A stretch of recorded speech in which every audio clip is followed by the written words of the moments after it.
All about voting, a chat with Breaux. Hello. My name is Breaux and I am a 22-year-old non-speaking autistic with epilepsy from Northern Virginia who communicates using a letterboard and a communication regulation partner to transcribe the words I point out or type.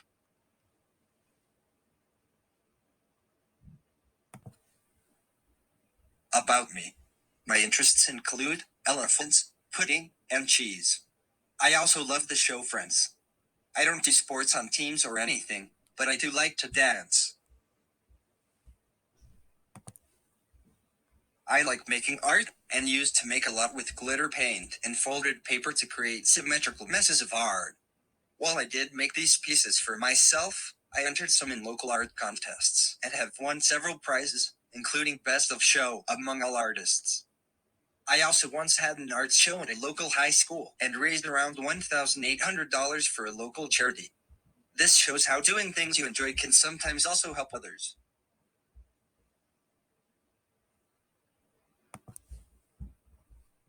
Another hobby I have is writing. I love it, and plan to be a journalist. Here are some screenshots of some of my published works.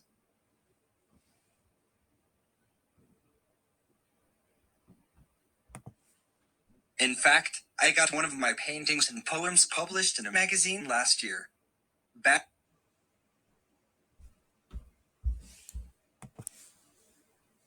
Back in 2017, a story about me and my artwork was featured in a fancy, mainstream art magazine. As I said in my interview, my artwork means the world to me. Doing art addresses my feelings visually. Do any of you feel the same way too?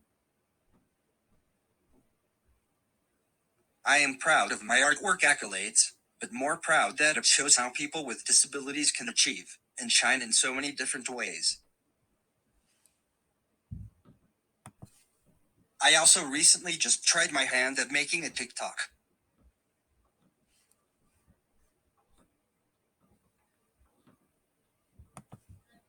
Communication. I can communicate through three main tools.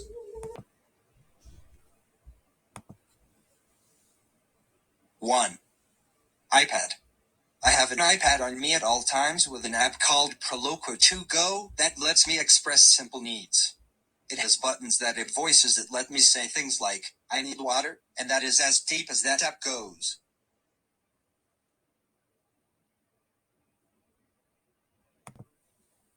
I also have an app that I use for presentations and recordings, which I am using now for this presentation, that reads my previously written words. This allows me to use a manly voice, instead of having my female CRPs read my words.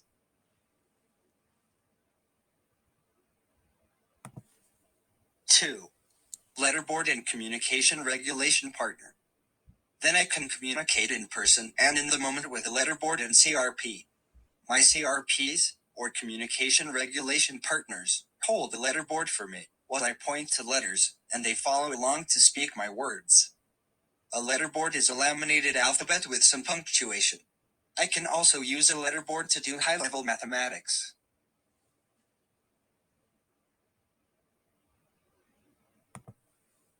My mom even designed a glow-in-the-dark letterboard for me to use wherever it's dark, like at live theater productions, the movies, even fireworks displays.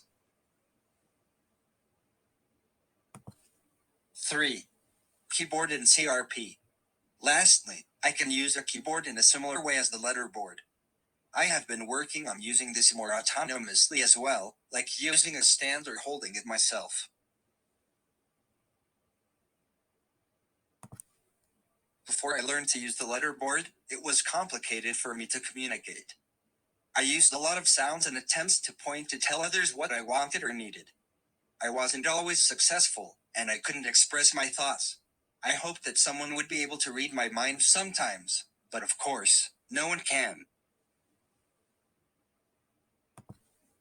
Even once I learned to use my iPad to communicate, I was only able to communicate in the most simple, functional terms provided on the app on my iPad, so my personality and humor were locked inside my head. Along with that were all the bad things too. I couldn't explain when I was in pain or why I was crying. I could only really say that I was hungry, or tired, or wanting to go in the car, or to the bathroom, leading me to so much frustration. Ironically, no words can adequately describe this feeling. There are usually mixed reactions when people communicate with me. Some people are surprised and congratulate me like I am a toddler. Others don't believe that I am saying anything, that it is all my CRPs. Many people talk to and look at my CRPs instead of me, as if I am not there and can't have a conversation. It can be complicated because not everyone has experience or knowledge on non-speakers, but it is great too, to be able to take away the negative thoughts of those who don't know better, by showing what I can do. Dealing with bullying. I sometimes get unkind comments when I share articles or do public presentations. I even had a website take down work that I made, because of the terrible comments people were leaving. And usually these commenters are coming from a mean and ignorant place, of not believing in what non-speaking people can do. But I say it's not worth it addressing them, and I continue to do all I can, to increase awareness and raise acceptance and understanding. Communication first. In the summer of 2020, I was asked to be a liaison representative, someone who works to connect the mission of organizations and people, for Communication First, to connect with the arc of Virginia's self-advocacy initiative.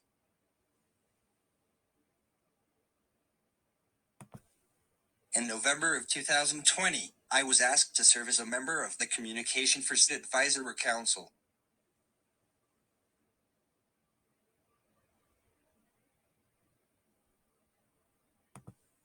As an advisor, I help make sure the organization's decisions are in the best interest of non-speakers like me.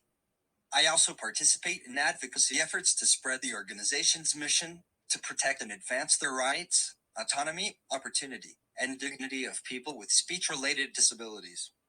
The goal is for every person with a speech-related disability to have what they need at all times to communicate effectively, to be fully included in their community, and to be free from abuse.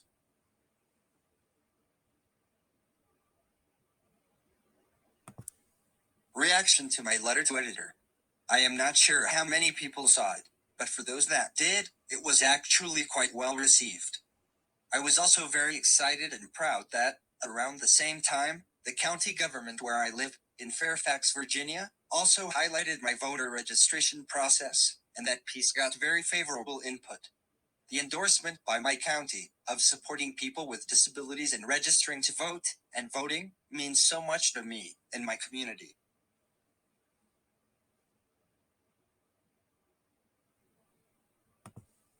Just so you know, this is what a voting registration card and notice can look like.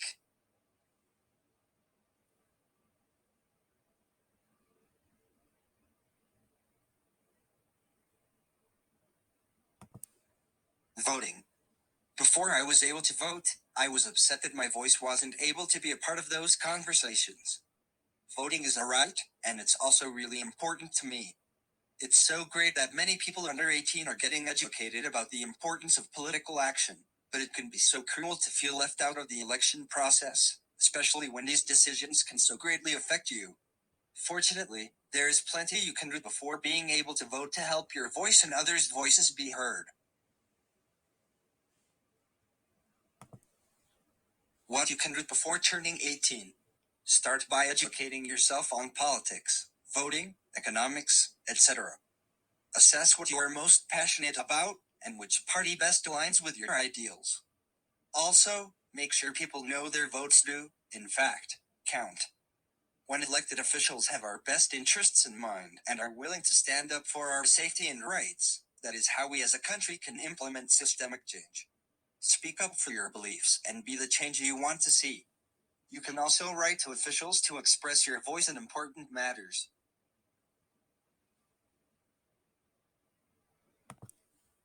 Volunteer to help get voters registered and educated about the candidates. You can also volunteer at polling locations. Even if you can't vote yet, you can still make a difference. In 2017, the year before I turned 18, I made the trip to the local voting center where I live to see my mom vote and observe the voting process. This was so important that I be familiar with how the modern voting system works, for when I could vote the next year. Unfortunately, far too many people in the United States fail to get registered to vote, and therefore reject the opportunity of having a say in who leads our governing bodies. In addition, a significant amount of the people who register to vote do not end up voting at all. When I found out in 2017 that only 10.2% of registered voters in my county cast a ballot, I was appalled. I decided to post on my Facebook blog about my findings and my experience, and encouraged everyone to exercise their rights and get out and vote.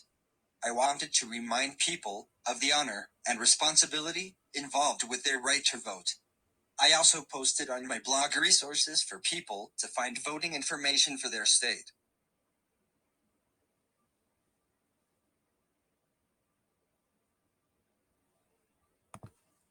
The biggest issue for disabled people who want to vote, either in person or by mail, is others not believing we are competent and have important opinions.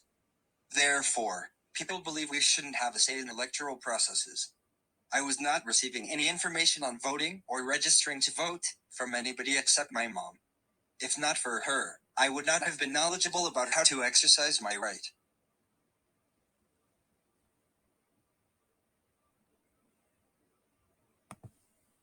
Some systemic changes that need to happen to make voting possible for all disabled people is proper supports and access. I need a support person to help me communicate and vote, and to get me to a polling location. Without these supports and understanding of my competence, I would be unable to vote. So many others are not as lucky as I am.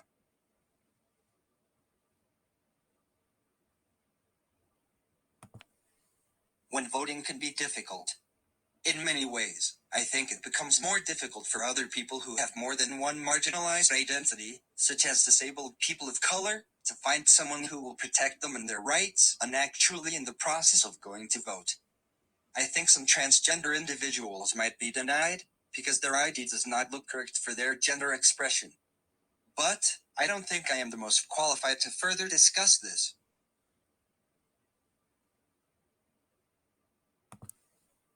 Local and state elections matter more for your everyday issues.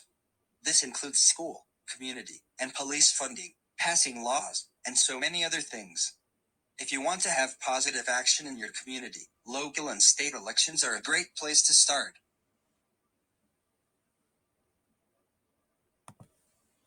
Answering the rest of your questions. Biggest accomplishment. It's hard to choose one biggest accomplishment, as I am proud of so much that I do. I am proud of my advocacy efforts, my articles I write, consistently persevering through adversity, and proving others wrong about my capabilities. It was very cool and validating to recently get this award for my contributions to the autism community.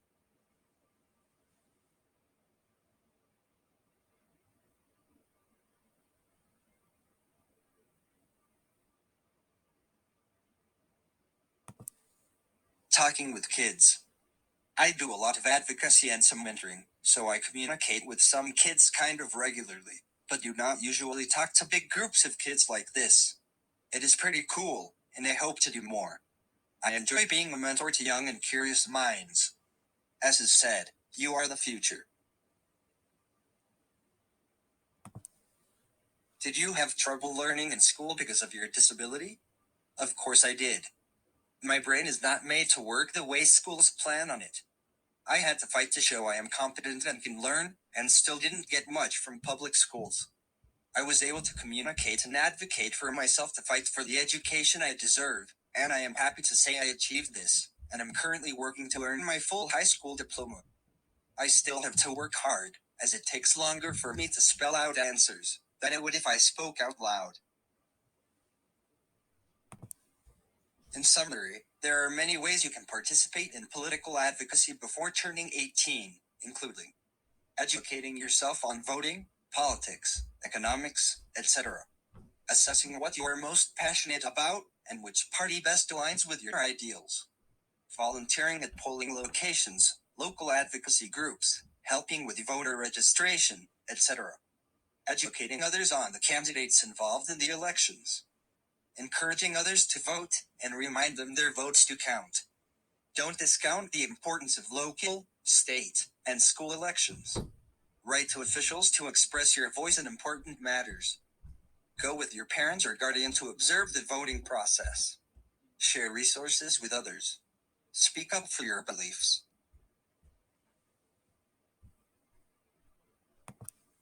If you have any questions, I can give a few short answers on my letterboard now.